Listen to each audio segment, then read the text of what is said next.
Hey, Evie, how are you? I'm good, thanks. By the way, I forgot to answer your question, but yeah, I'm okay. How are you?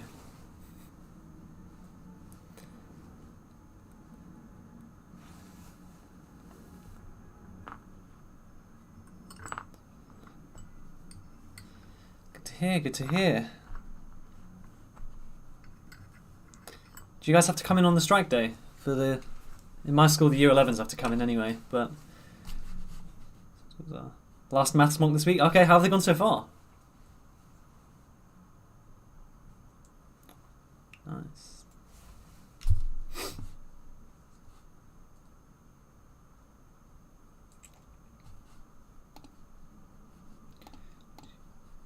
Am I gonna change?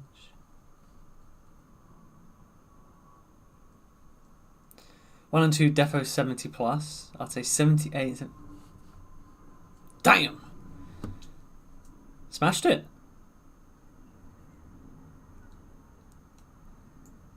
You have your results. So they've already marked and gave you back paper 1 and 2. But they haven't. You haven't even done the third one. Huh. Your school is extremely efficient. Damn, that's really quick. Not bad though. I'm glad you're confident. Are you saving it to like look at your overall grade? How comes?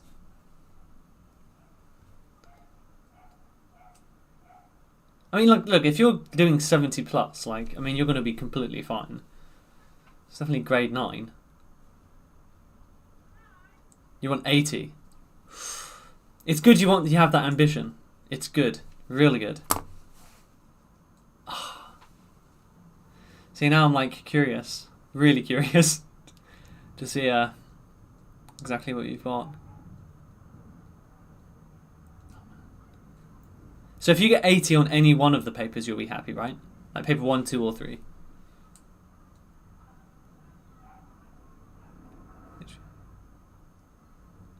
Ah. So you got...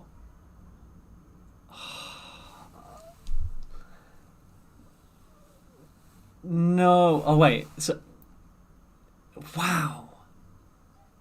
So you got 79 out of 80 on that?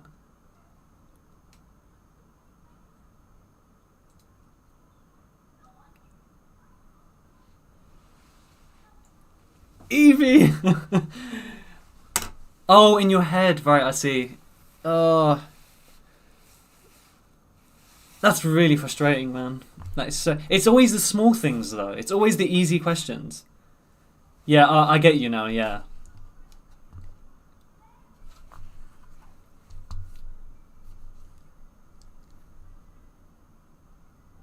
Mm-hmm.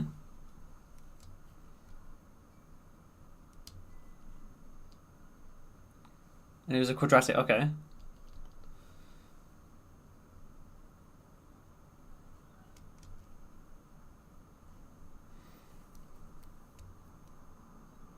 Yeah. Or x plus 15 squared. But yeah, that's the same thing. Yeah, if that's the only solution, then yeah. 100%. 100%. Oh, man. But it's always the small things that you mess up on. Ah, nice one. Yeah, it's one of those like not tricky questions, but it's one of those questions that kind of catch you off guard. Like if there's only one solution, like what that means. Had a good circle theorem question. Good to hear. Circle theorems people tend to mess up on, so I like to put them in there. Faux show. Actually, that is a... You've reminded me of something I can look at.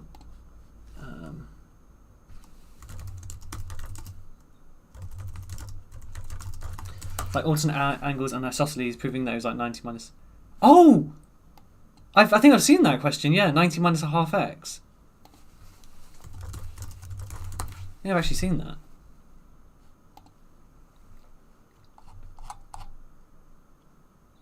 So that's...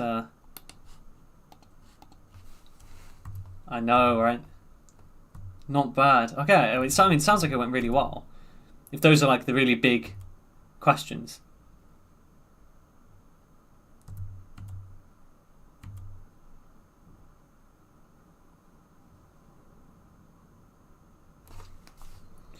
A, B, and C lie on a straight line. Calculate the size of PBQ.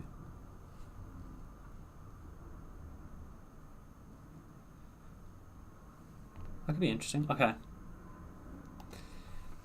Okay, so we can get started then with this. So basically what I found is a few more like tricky questions.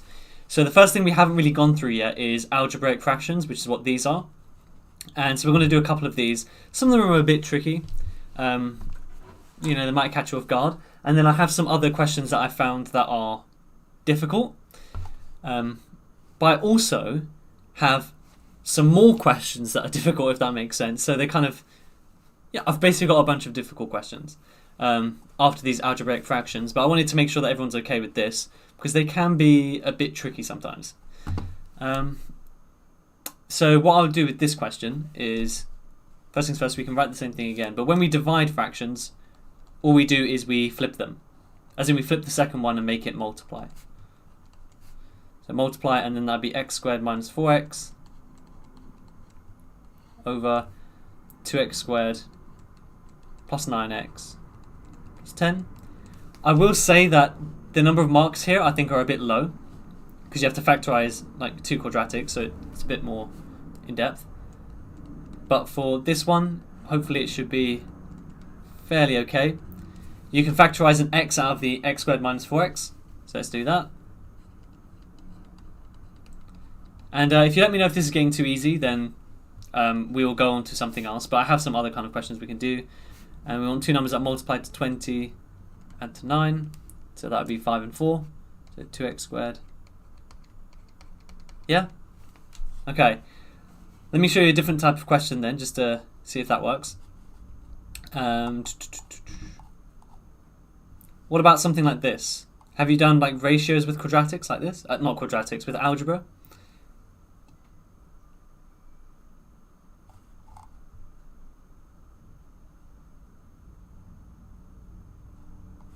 Okay, so let's go on to some of the exam questions that I thought might be, again, not necessarily difficult, but some that are kind of neglected sometimes. So for example, with this one, describe fully the single transformation that maps A onto B.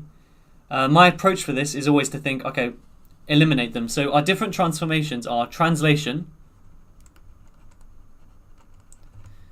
you have enlargement, you have reflection, you have rotation, and that's it. Yeah. Okay. So what is it in this case? But A was a reflection and B was the rotation. Interesting. Okay. Yeah, so these are the 4 we have. So the first one I can tick off is it's definitely not translation. Translation is just when you move a shape left, right, up and down. So as we can see, it's flipped upside down, so it can't be that.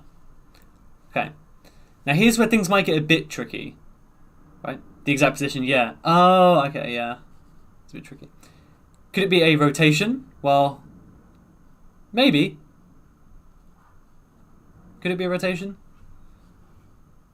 Reflection or enlargement. So this one is, in my opinion, a bit tricky. Let me make sure. So it could be a reflection. Sorry, rotation. Yeah. Okay, so we'll keep that in mind. Could it be a reflection? I don't think so, right? So far are we in agreement? Yeah.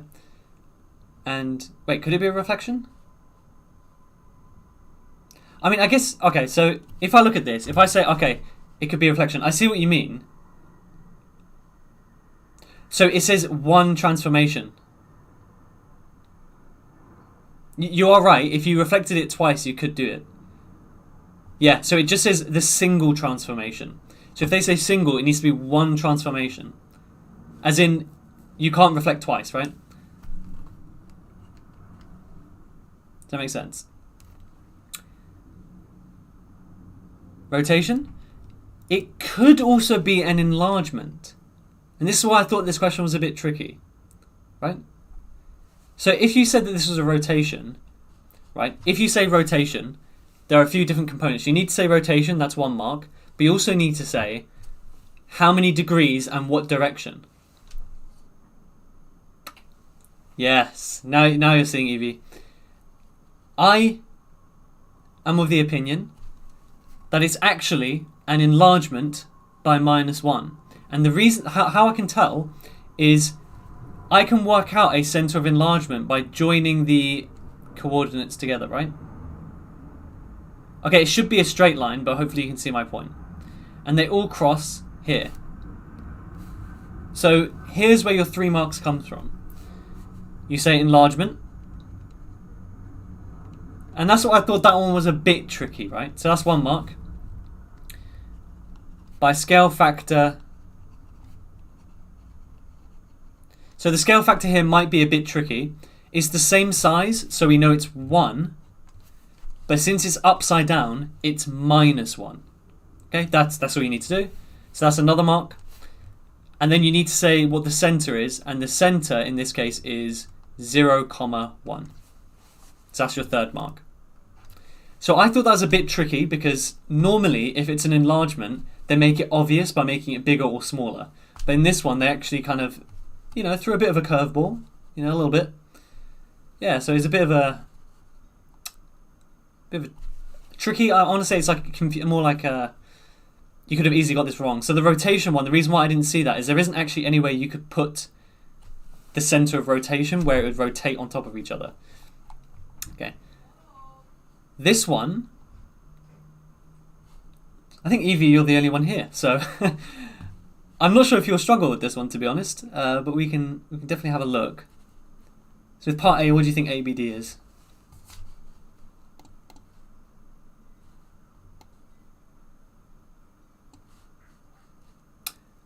ABD is, it's not quite 90.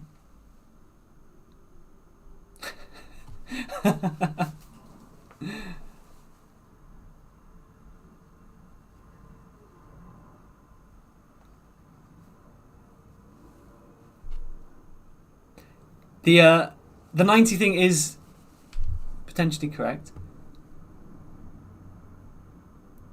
180 minus 400, more minus 35 minus 90. I think you're thinking a bit too far, a bit too deep. So that'd be 135. So you think it's 35? Okay. So it's not quite 35.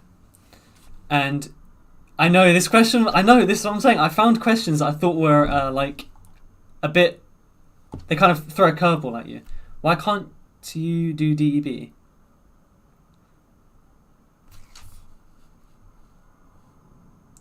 That's where you got that from, I see.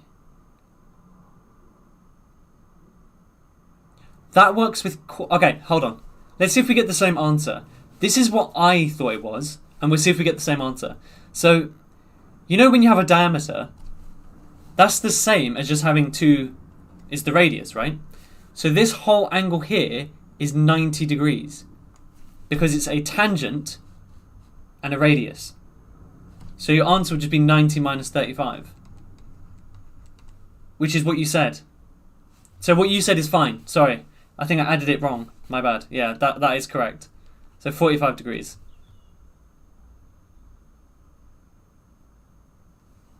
Not 45. 55 degrees. Good lord. Basic math hard. So why can't you do DEB and say it's alternate? Wait, that's not what you got, is it? But it should be 180 minus 90 minus 35. Yeah. So you're correct. You can do it your way as well. But does my way make sense? And again, if anyone else has joined as well, just let me know if it makes sense or not. The circle theorem I used is that because they told me this is the diameter, yeah, 55, yeah, perfect spirits, well done. Yeah, cool. So I thought that was a bit of a tricksy one that they kind of throw there. And then the last one, it says, find the size of the angle DEB. So, yeah, I hope so. last lesson you were telling me the basic methods. Now at least I'm showing you some basic ones. So okay, find the find the size of the angle DEB. So that is this angle here, which, I mean, you kind of already worked out. So you can use kind of Evie's method. If there's a circle theorem that says that if you have a diameter of the circle and you create a triangle from it, it's exactly, you kill two birds with one stone. You actually get a right angle like this. Okay, so the circle theorem just says if you have the diameter and you create a triangle from the end points of the diameter, right? So one side is the diameter of the triangle of the circle. You always get a right angle triangle. So once again, you can just do 180 minus 90 minus 35, which you should notice is the exact same answer, which I think is a bit cruel, because that might confuse you in an exam if you get two answers that are the same. You could have also used use Evie's logic but backwards. So because you know that this is 55, alternate angle theorem will mean that this is also 55 degrees, right? So you have a bunch of different ways to work that out. Okay, I think that's pretty good so far. Okay. This is the last question that I found that was quite interesting. I found some others that are quite good, and I have to keep kind of finding some more. So we have 4 containers, water is poured into each container at a constant rate. And here are 4 graphs, and they show you how the depth of the water in each container changes with time. And you need to basically say match each graph with the correct container. So, fairly interesting, I think. And this is all to do with the actual shape. Okay, so remember, with the depth, if it's narrow, so for example, if you had like a cone, something like this, right? My lovely drawing right there. At the bottom of the cone, the depth is going to increase really, really quickly, right? Because it's very narrow. Okay, so as it gets wider, the depth will increase at a slower rate. Okay, so let's see what Evie said. Evie said 3, 2, 4, 1. Okay, I haven't verified this just yet. But let's have a think. So yeah, I would actually start with kind of the shape that I was most familiar with. So, which is, I don't know if Evie did that. But if I look at this cylinder here, the actual width of it stays the same the whole time, which means the depth should increase at a constant rate, which means B is with number 2, for sure. So we're done with this one, and we're done with this one. Perfect. After that, this can get a bit tricky, so what I would have a look at is 3 looks like the most complicated, so I'd leave that until last. So if I look at number 1, that looks like my cone, right? Except that it has a flat base instead of a ice cream cone. Okay. I think this is actually called a fulcrum or something like that. Anyways. So it's going to start off increasing quickly and then slow down over time. Right? Should that make sense? Which means, so which graph shows that it's going to start very quick, like increasing quickly, and then slow down over time? That's D. So 1 is D. So I can cross that one out. If any of you are unsure, then just let me know, and we can I can go through it in a bit more detail. Out of 3 and 4, I think that 4 is probably the slightly easier one to go through, potentially. Perfect. Again, this one starts off a bit narrow, and it gets wider, and then it gets narrow again. So we're looking for basically slow, fast, and then slow again. So that's A, right? Because it starts off slow, and then it speeds up, and then it slows down again. And that's because it goes out like that. So that is going to be, so C is going to be 4. Perfect. And now that leaves me with the last one, but I don't need to actually work it out. I can just write 3, because it has to be 3.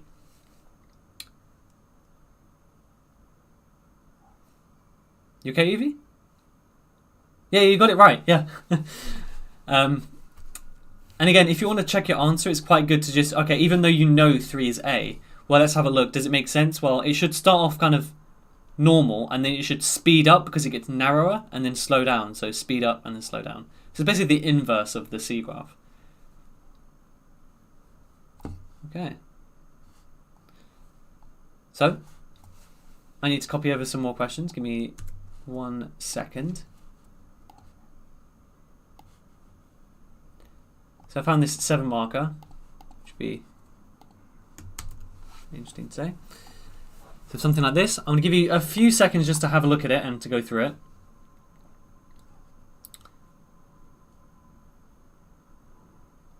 And this is a calculator paper, by the way, just in case you are interested.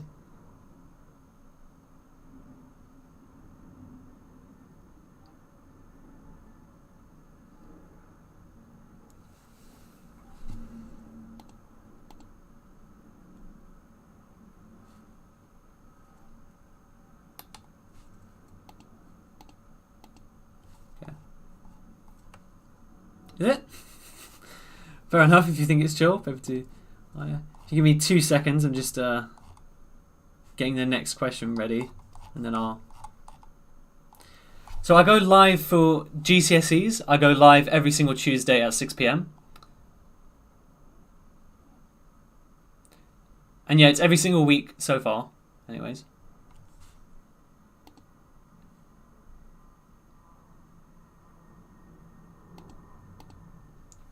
Wait, is this correct? Oh, that's foundation tier. Oh god, that was stupid.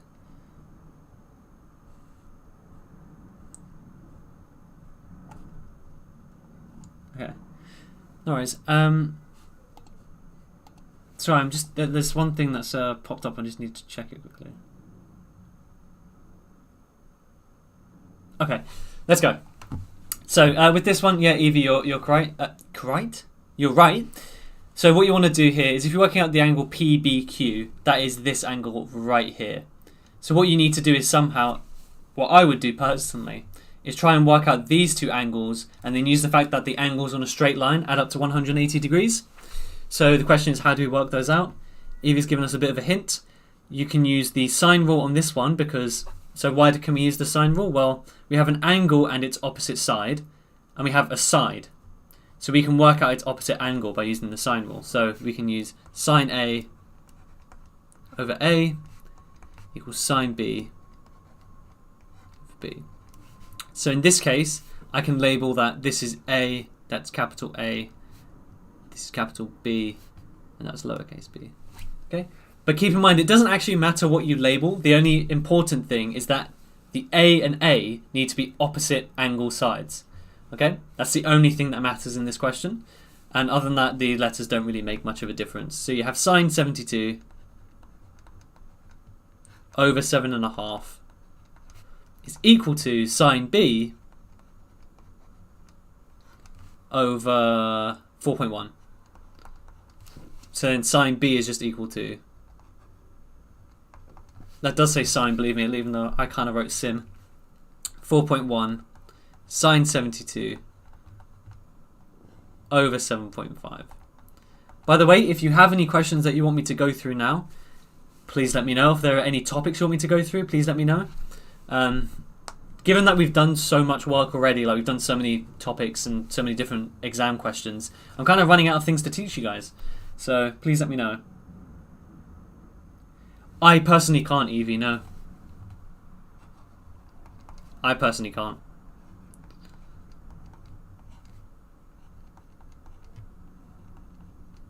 I'm sorry if that disappoints you.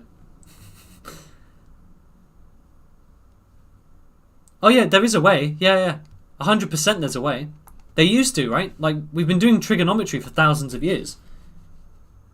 So that there is a way. Basically, yeah, you can actually work it out exactly. So the way you do it, if I remember rightly... Oh, I'm in radians again, one sec. If I remember correctly, is... these triangles actually make up part of a circle, and you basically just use the ratios of the sides. So there's definitely a way to do it, yeah. Yeah, radians, yuck, indeed. I don't know why it defaults to radians every time I open up this calculator, but you know. And that's 31.3 degrees. Wait, have you already worked it out, Spirits? Okay, I'll speed up a little bit. And then here we're going to use the cosine rule. So the cosine rule, we're going to use the fact that this is A. B and C doesn't matter which way around you put them. But the cosine rule, as we all know, A squared is equal to B squared plus C squared minus 2bc cos A. So if you were to rearrange it for the angle, you would get... And let me know if you want me to actually show you how to rearrange this fairly easily. I won't bother memorizing it because it's really not bad to calculate it. So that is... Again, it doesn't really matter which way around B and C are. 2 squared minus 8.6. But you don't need to memorize it, Evie. Fair enough. If your memory works well, then that's great. But my memory is shockingly bad, so I need to rely on calculations.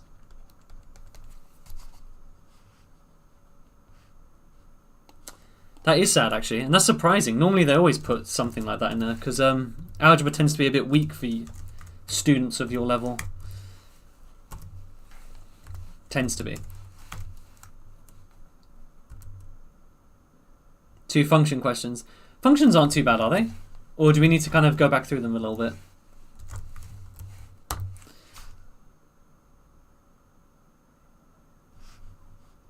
Have I made a mistake?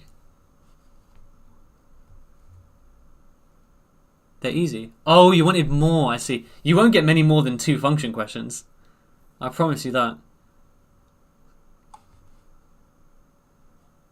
B squared plus C squared, yeah. You'd also like more functions? Okay.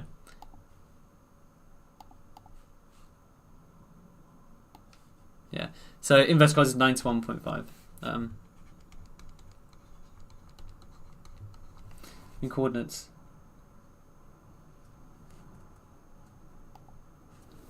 So if you put an x and y axis when they only asked for x, you should always put a y axis if you have an x axis, right?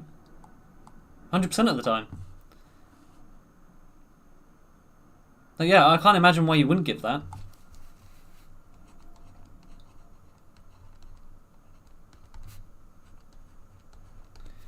Like, it was asking for the x-intercept. Oh. So they were asking for, like, the solutions, right? Like, the actual coordinate. It depends how they worded it. If they said, what's the roots of the equation or the solutions of the equation, then you have to just write x. If they said, like, the coordinates, then you'll be fine writing the y coordinate as well. I hope that makes sense. And then, yeah, you need to add to the nearest. So, yeah.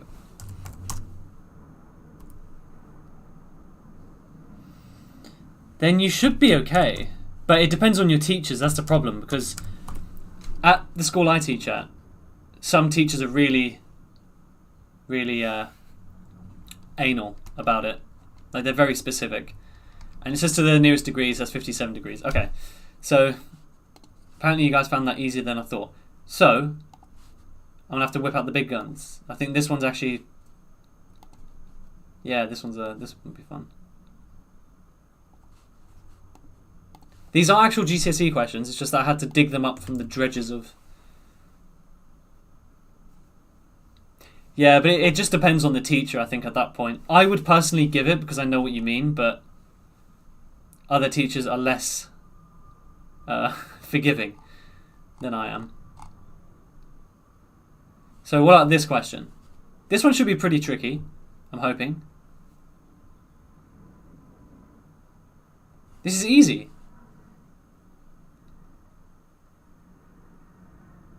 Really?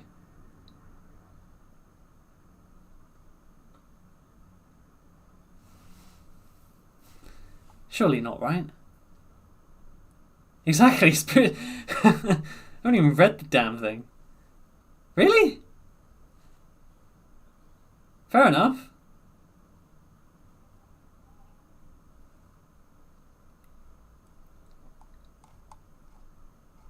It's kind of annoying, but that is fair enough.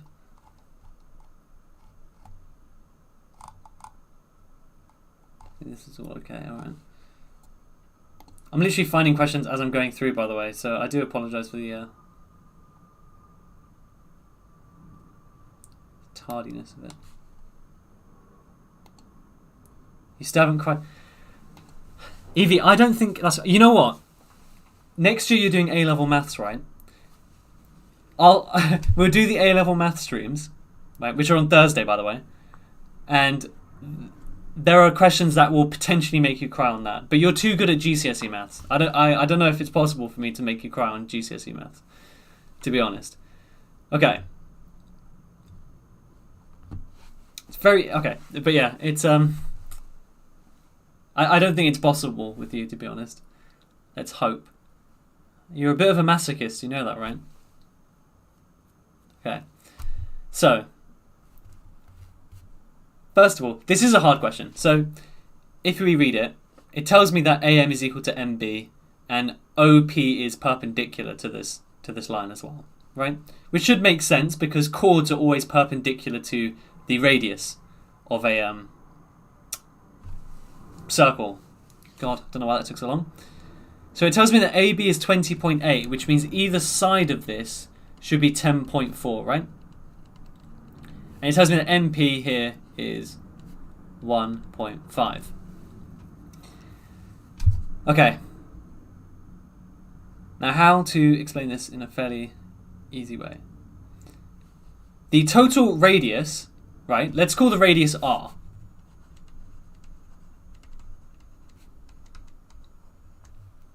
Isosceles triangle. Interesting. So I'm going to call this is R. This is R. For Mo. Yeah, so this side here is R minus 1.5. The reason why it's R is because from O to P is the radius, but M to P is 1.5. So yeah, Pythagoras for R. Okay, well done. So you can make it one kind of big triangle. So R squared. If you use Pythagoras, the hypotenuse R squared is equal to 10.4 squared, the bottom bit,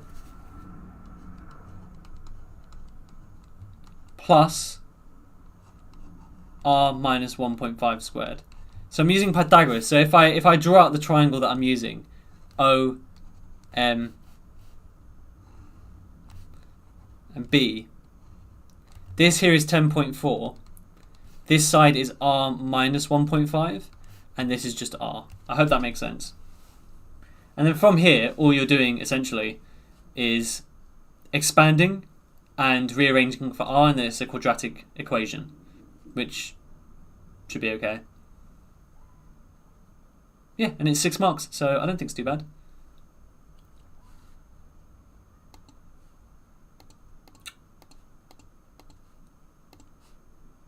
For this, you can do that, yeah? So yeah, R squared.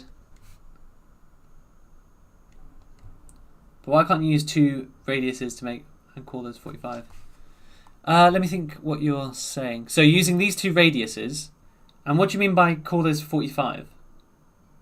Like as in this is 45 degrees? Like this angle at O or the angle at A?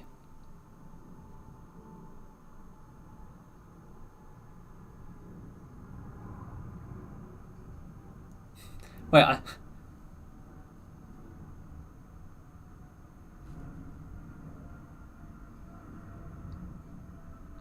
OAP. So this angle here. OAP and AOP. Yeah. Yeah, because it's an isosceles triangle. You can do that. That is correct as well. Why can't you use two radiuses to make an isosceles triangle? Yeah, you can do that. So, as Evie pointed out, if you have these two radii here, they're obviously going to make an isosceles triangle because these are the radiuses of the circle. So yeah, you can use that as well. Shortcut it a little bit. Yeah. In 10? I don't know. I like my way.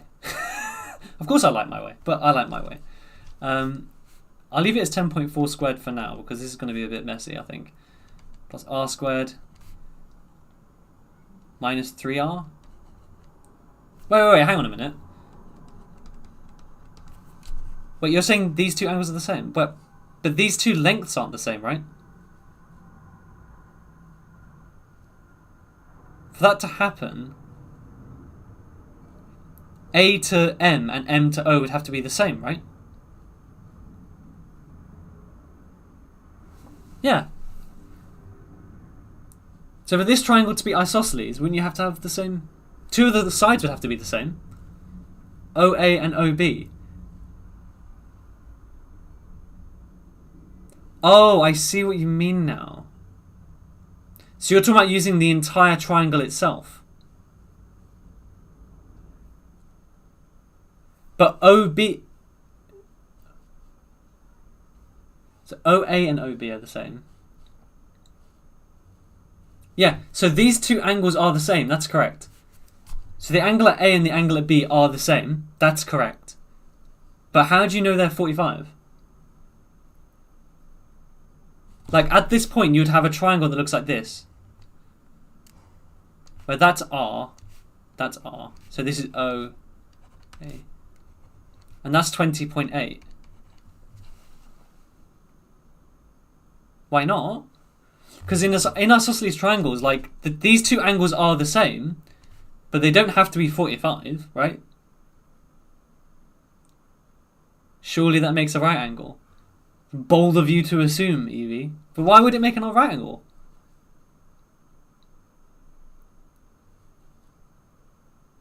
OAB. This angle here.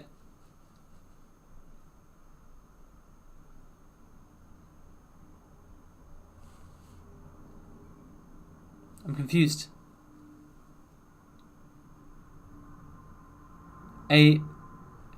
So this angle here, why is this angle not a right angle? Okay. It's not really a case of it not being a right angle. It's like, but how can you know it's a right angle? It might look like one, but all they've done is taken 2 points on the circumference of the circle. You can't assume that it's a right angle.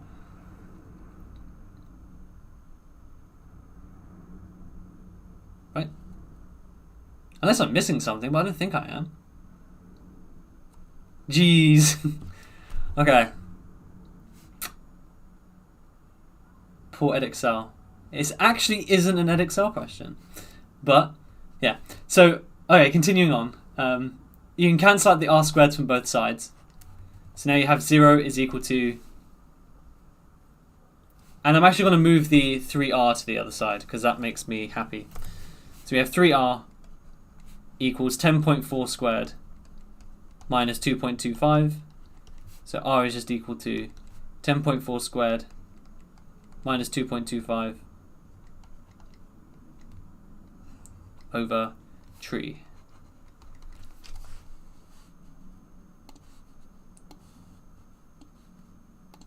This is actually the Welsh exam board. You mean to do it by hand? To do it by hand? I think you overestimate how much... I mean, look at that number. 35.3 centimeters.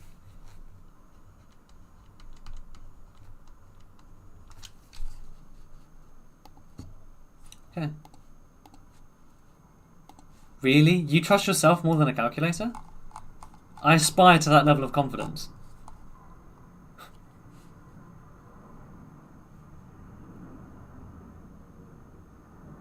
That's easy. That's easy. Wow. I really do respect that. Like, I'm not even kidding. Well, these questions are all easy.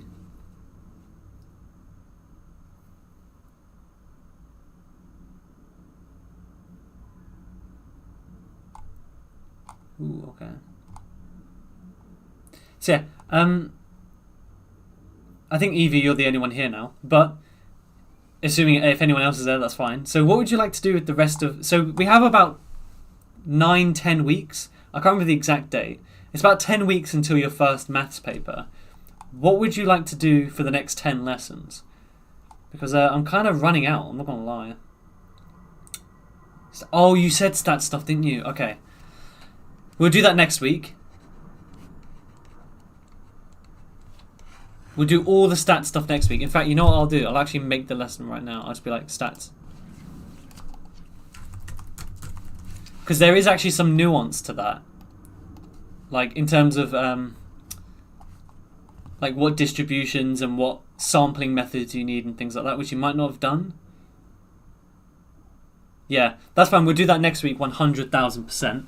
Is there any questions you have now about the stats? Because I'm assuming your last paper is paper 3.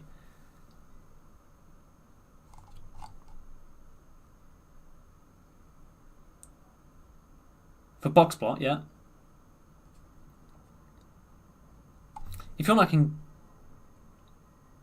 No. Wait, for interquartile range, then yeah.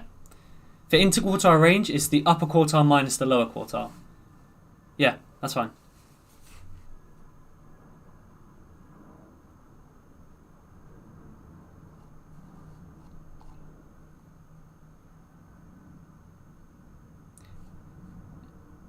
Like drawing? What do you mean by IQRS? Is that interquartile range? For drawing it, you have to include the median, 100%.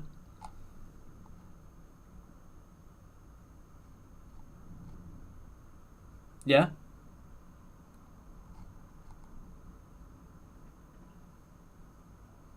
Why'd you do that?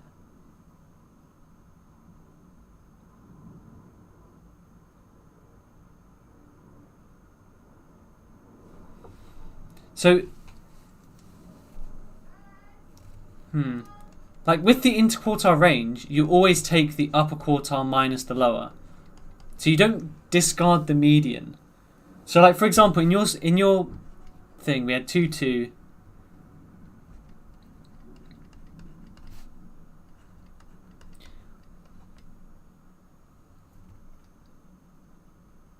Yeah? Yeah, like plotting it, okay.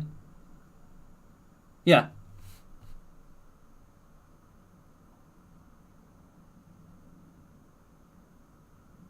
Yeah, like drawing. So when you're drawing the box plot, right?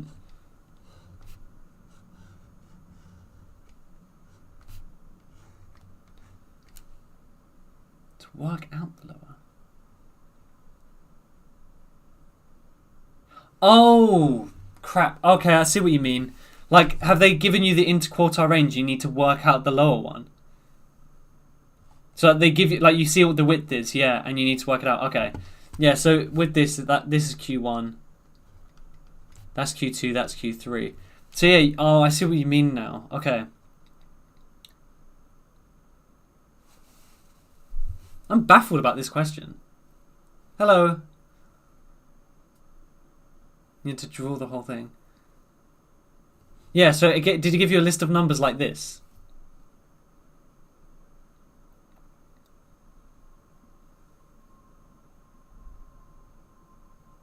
Yeah. You know what? Let me see if I can find some questions on it quickly.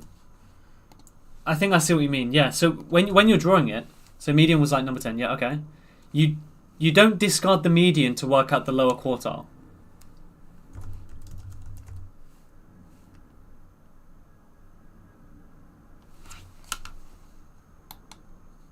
Yeah, you don't get rid of the number 10. No. You have to leave them all there. So, was it something similar to this question? I'm just going to pull it over quickly. I know it might be an easier question, but like, I'm assuming it was something similar to this. Like that.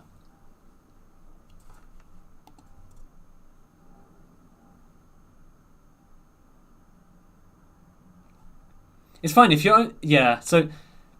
When you work out the quartiles, you always leave the numbers like there still. Yeah, so the thing you're plotting, I did like the 2.5. Yeah.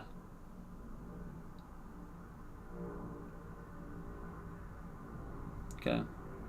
So the things you're plotting are just the lowest value, the highest value, and then the quartile. So if I were working it out, I'd write lowest is 48. Highest is 91, that's fairly easy. And then if you're working out the lower quartile, for example, you're doing a quarter of the values. So that's 11 over 4. So you can do 11 plus 1 over 4, which would be the third value, so that's 56. So Q1 is equal to 56. Then when I'm working out the next value, I keep them in there. Okay. And yeah, so with the Q2, you do the exact same thing. So 11 plus 1 over 2. So 6. You still count the 59. So 1, 2, 3, 4, 5, 6. So in this case, 69.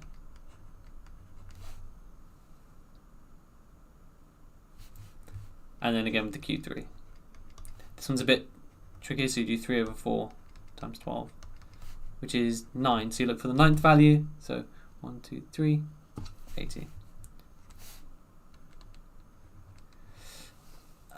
I mean, it depends what you mean by discarded, right? Like,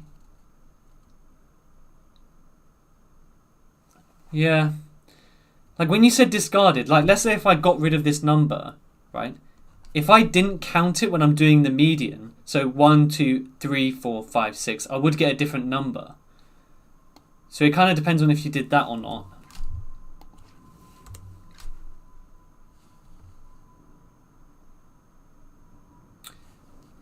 And then, so after you got rid of 69, yeah, so the problem with that is that, like, let's say, so for this one, it was the 9th value, right? So if I do the same thing, I do 1, 2, 3, 4, 5, and then I'd skip that 6, 7, 8, 9. I would get 81 instead. Oh. Oh. I see.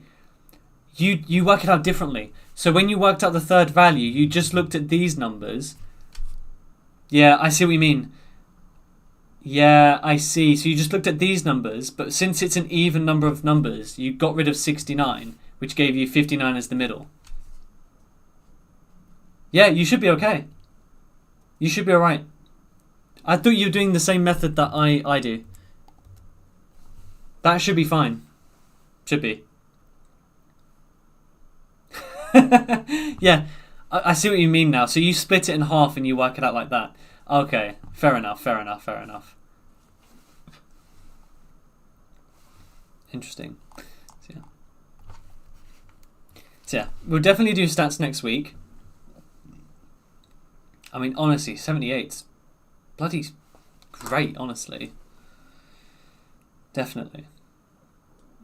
Did you say you might do like further maths A level? There's a proof question expanding double brackets. Okay.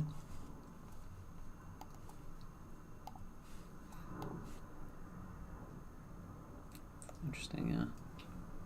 I'm sure there'll be some stuff that'll make you cry in that then. But no, you are exceptionally good at maths.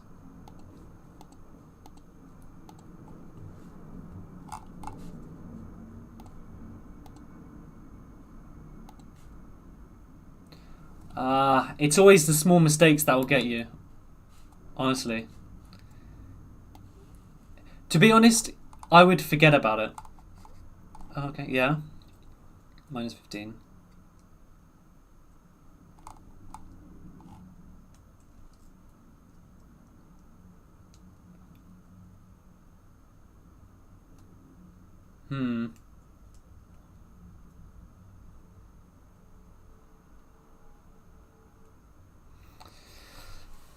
Crap. Yeah.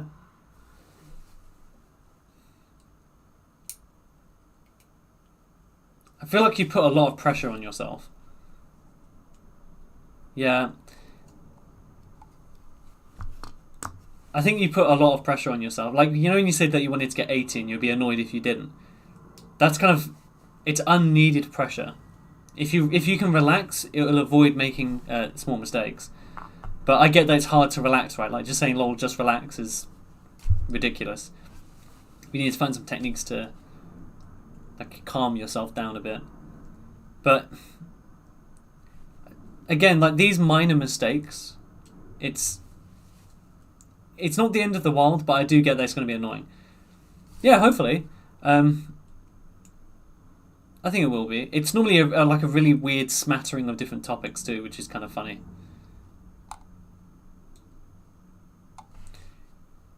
Do you want to see the Actually, there's a question I want to show you. The ones they gave us have been easy, yeah. Do you know if they were like a certain year? Or did they just kind of make up their own question?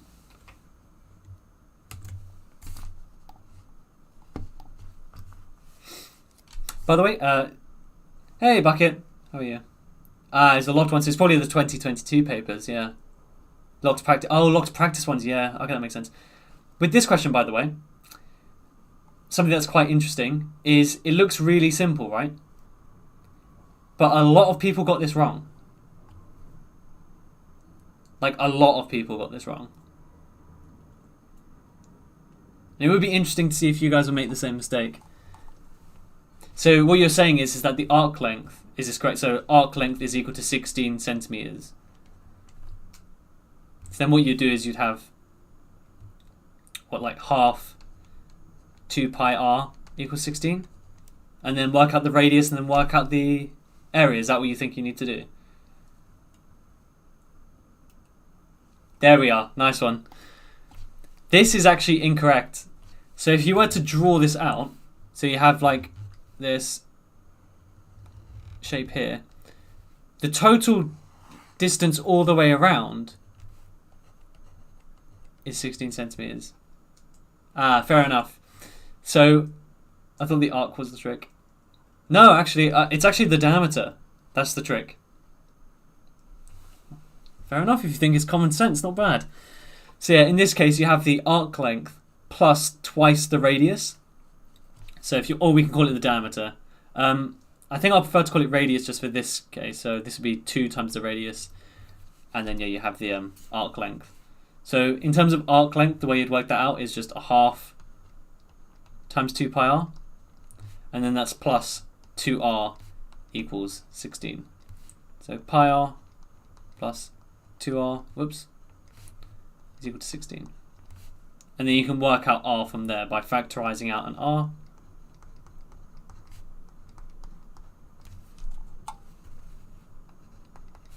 (16)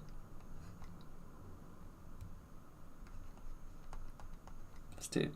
And then you can just use the area as just a half pi r squared for a semicircle. Yeah?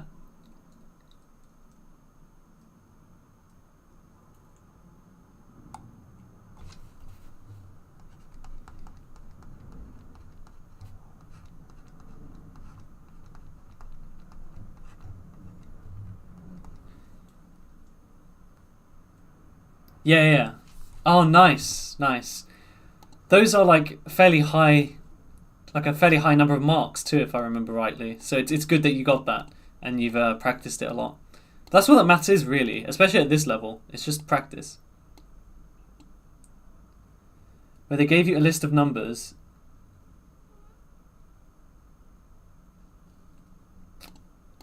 Hold on, let me read that in 1 second.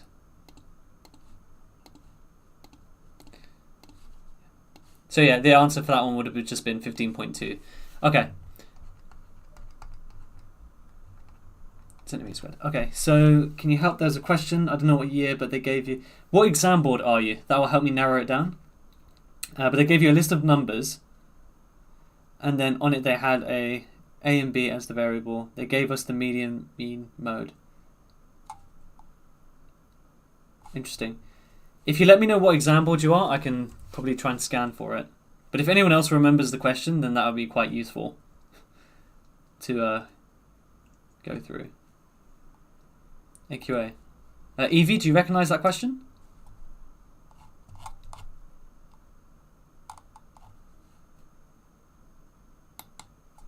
Maths facts in my head. What do you mean by maths facts? Just like random facts about maths that you find interesting.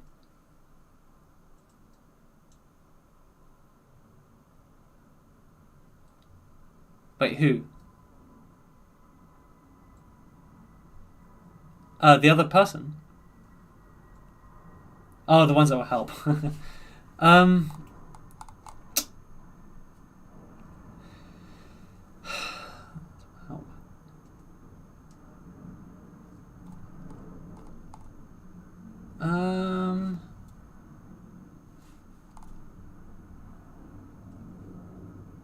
Like s minus 2 times 180. Oh, like those little equations that we had. Crap. Trivia. Oh my god. You really put me on the spot. More than equations. So just so YouTube team guy. This is a GCSE Maths question, right?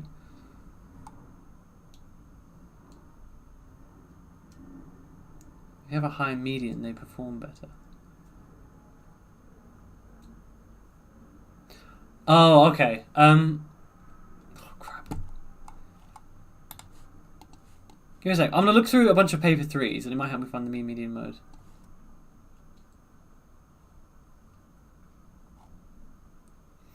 Yeah, like comparing is a GCSE question. All right, I'll try and find it. I'm not 100% sure.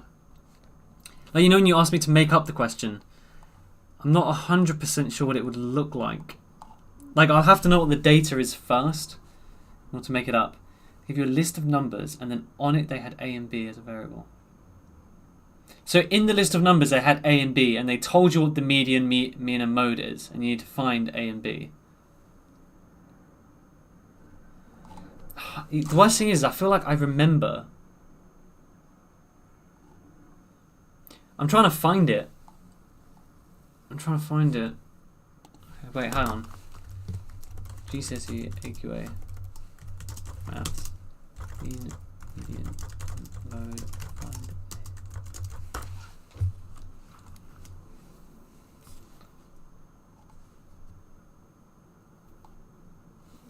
Mean, median, mode.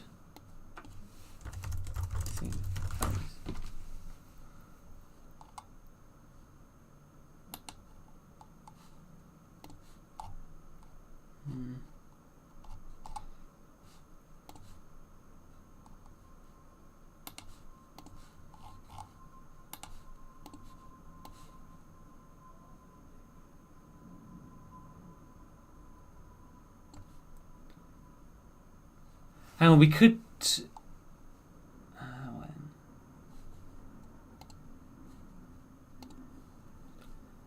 Okay.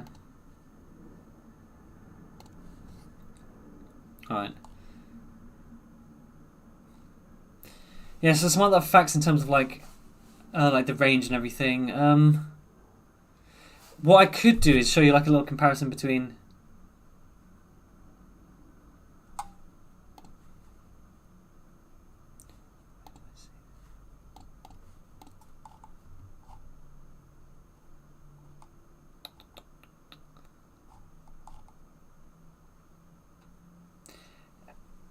I think that's what he was talking about, yeah, but then he started saying some like other random stuff, so I got that removed. Okay. Okay, so discrete data. Okay, there we are. Yeah, this is the GCSE stats, by the way. I don't think you do GCSE stats, so you don't have to worry about it, but it has some stuff from normal GCSE Maths. So continuous data, actually, okay, discrete, it means it only takes specific values. So for example, shoe sizes, right? In general, they take specific numbers. So like size 1, size 1.5, size 2, 2.5, 3, 3.5. There's very specific numbers, right? Continuous data can take any value you like. So for example, someone's height could be, it could be 177.358 centimeters or something like that. That's the only difference. So discrete has specific set values. So again, things like shoe size or something like that, or even like dress size as well. Like it has specific values. And continuous data can take any kind of range of values. Does that make a bit of sense? It should also be noted that... Did I explain it well? Does that make any... Well, the basic shape stuff. What do you mean basic shape stuff?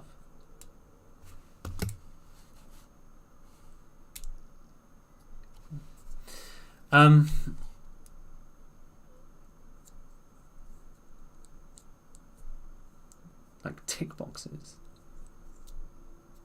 God, man. Oh, so like facts about trapeziums and stuff. Oh, okay. I can help you out with that.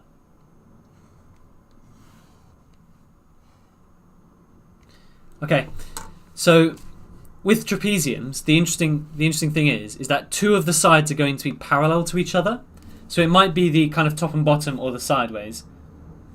There is a kind of logical way that you can work it out. Right? So you have these two parallel lines. With all trapeziums, you have two parallel lines. Normally it's the top and bottom one, okay?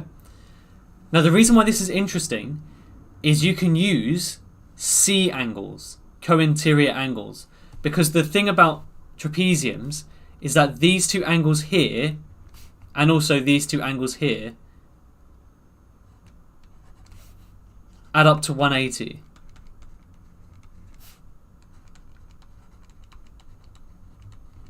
Would you want to talk about parallel lines and total angle thing? Yeah, exactly. So in terms of a logical way, is if you realise and remember that they have what other shapes, you can also have parallelograms.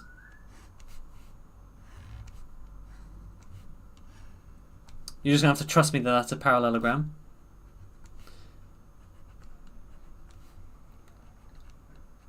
And here you can also use the co-interior angles, right? So these two angles here, so again A and B, C and D.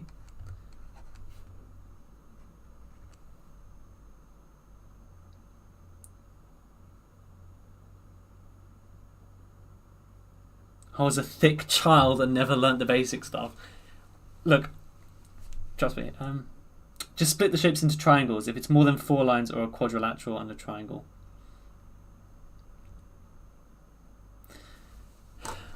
Honestly, I was actually the reverse. I was very smart as a kid and I got dumb as I got into a teenager. Yeah, I mean, yeah, exactly. I was a thick child at 16, so.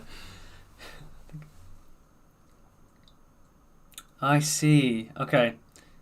You might want to work on that. The thing is, you'll learn it very quickly because it is quite like a basic thing. But with decimal multiplication, you need to get rid of the decimal. So, for example, if you're doing like 10.4 times 2.3, yeah. So if you were doing like 10.4 times 2.3, you can't multiply them using the normal column method, realistically. What you have to do instead, or what you should do, is get rid of the decimals, right? And then add them back in at the end. That's the better way to do it. So what I mean by that is you do... Yeah, that's what you're supposed to do, Evie. That's what you're supposed to do. Technically speaking. I know, but you actually are meant to do it that way. So, it's you shouldn't fear making mistakes. It's okay. Mistakes are just part of it. If I'm being completely honest, if I did the GCSE exam now, I wouldn't get 100% because I'd make a dumb mistake. You guys have seen me make dumb mistakes. I know it. I know the actual content, but I make mistakes too. Exactly. It's better to start dumb and end up intelligent rather than starting intelligent and ending up dumb. That's a tragedy. That's a fall from grace.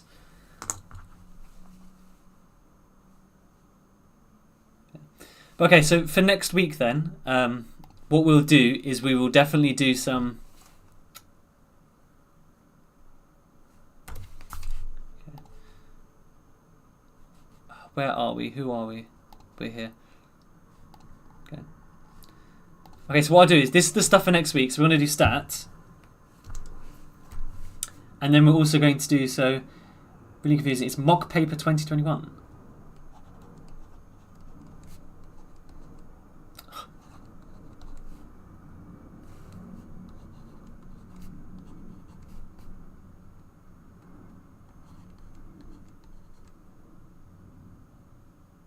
And then Edexcel. Mock paper. Okay. If it's a mock paper, I might have to get it from when I'm at school. Mock set 6.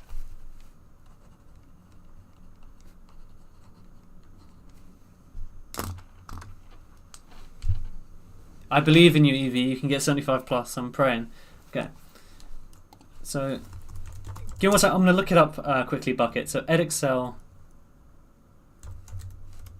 mock paper set 6. You said 2021, right? Yeah, 2021.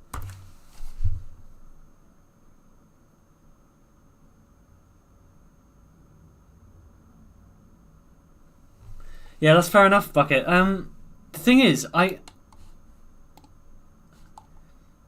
you sure that your school didn't make them? Because Edexcel doesn't really provide, like, mock sets. Was it the student room? Wait, hang on, I might have said something stupid.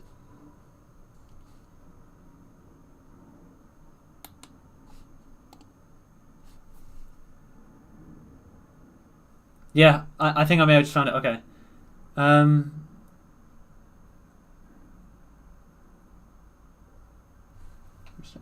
So it's 2021 paper 2 higher.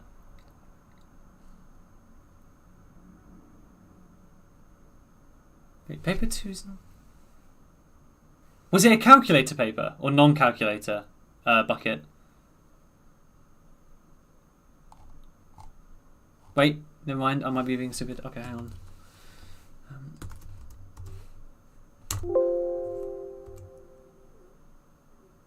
Okay, set 6 isn't on here.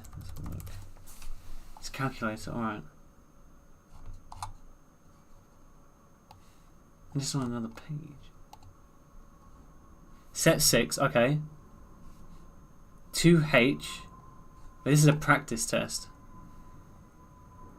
Sorry, was it practice or was it mock for sure? No, it's fine, it's fine. Wait, let me show you what I'm looking at right now. So these are all of them. So set 6 is like down here. Was it practice or mock? Do you remember? I suppose we just open up this. Question 19.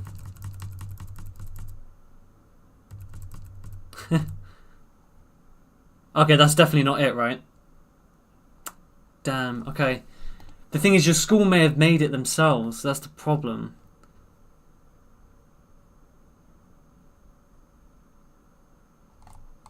Because the mock papers are...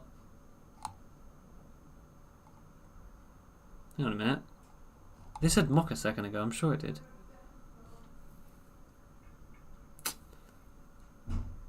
Yeah, I'm really sorry.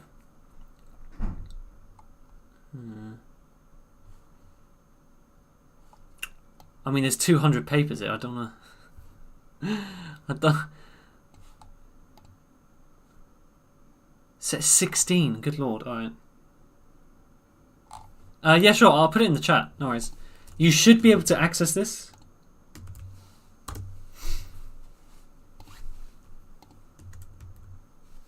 Yeah. To be fair, I don't actually think that this is a thing.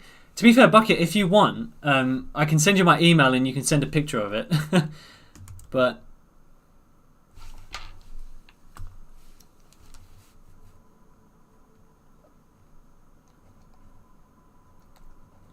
oh God, my hand's so shaky. All right, you okay, Evie? Yeah, 200 and something papers. I mean, if they're tricky, then maybe we can go through some of them as well as a... Yeah, I am interested, for sure. But...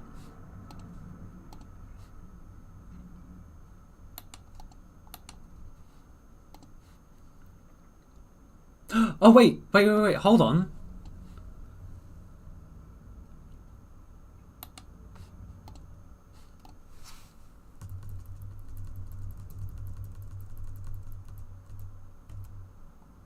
Oh my goodness. Wait, Bucket, is this it?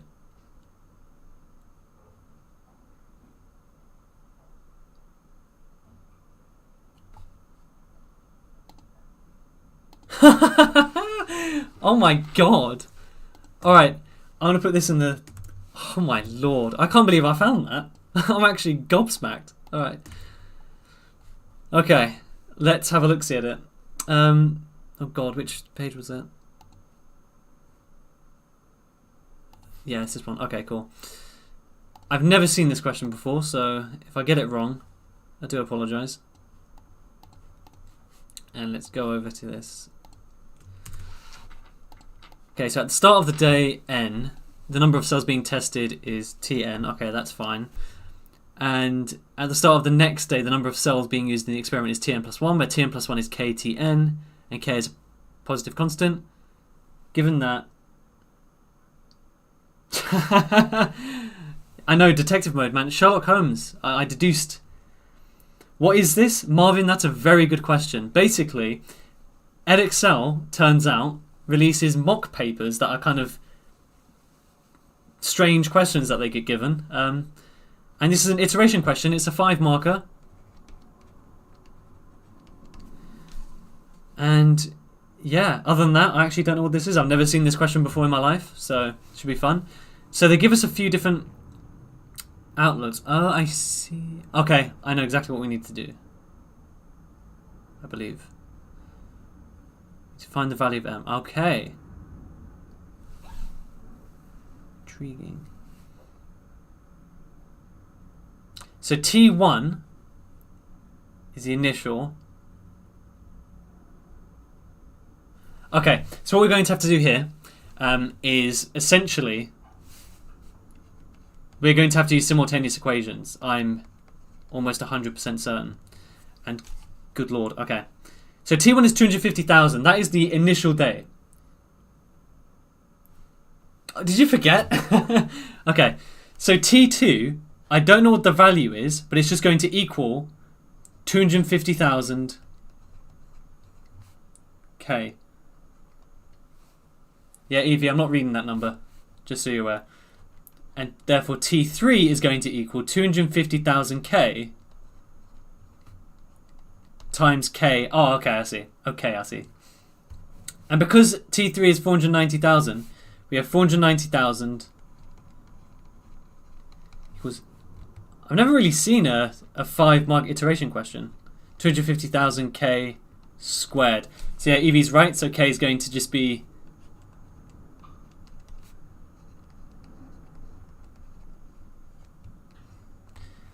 I don't know if this was a non-calculated paper, but let's have a look. We can cross out all 4 of these zeros, which makes it 49 over 25. So K is just equal to square root 49 over 25. Oh, it's calculator, of course it is, never mind. Which is 7 over 5. Yeah, literally, of course it's calculator, it's paper 2. My bad, okay. And then it just says that T7 to T4 is m to 1, so what we need to do is work out the value of T4 and T7. So the way I do iteration, so our equation at the moment is going to be Tn plus 1 equals 7 over 5 Tn. I know, right, Evie? This is actually a really interesting question. The way I do it is I type in my initial amount, which is 250,000, and I press equals. So now it's the A and S button. And then all I do is I do 7 over 5.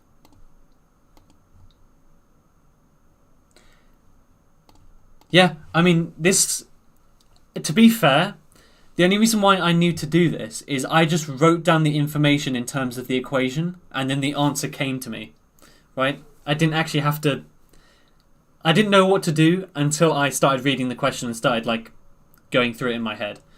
So what I recommend is if you've come across a question that's really difficult, is write out the information they give you in terms of equations, and generally you can see what you have to do. Generally.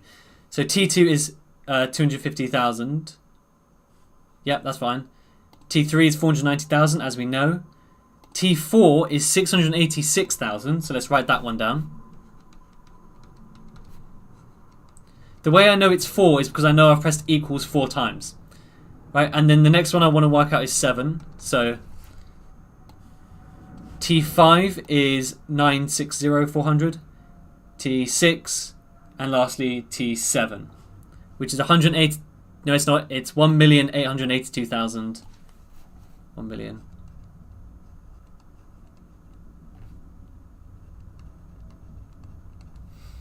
If I write x equals 4, x equals 6, x equals... No, they wouldn't give you it correct now. I don't think you're not allowed to like guess to an extent. So my ratio at the moment is 1,882,384, and that's to 686,000.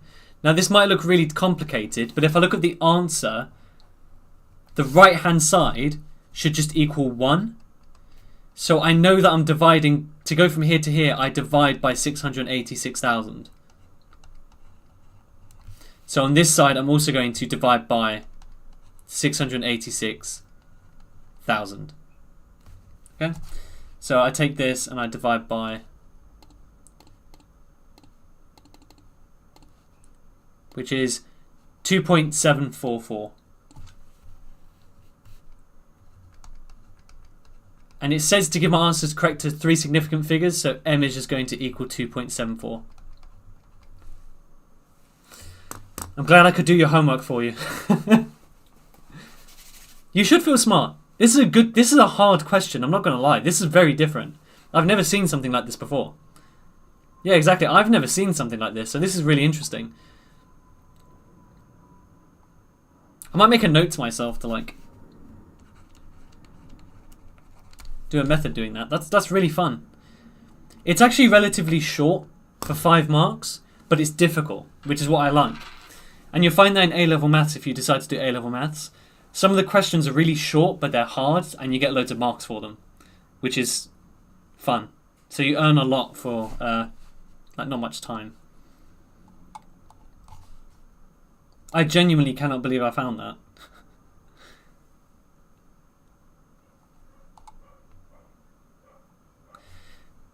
I did accept myself. I started doing random things and I thought, that's okay.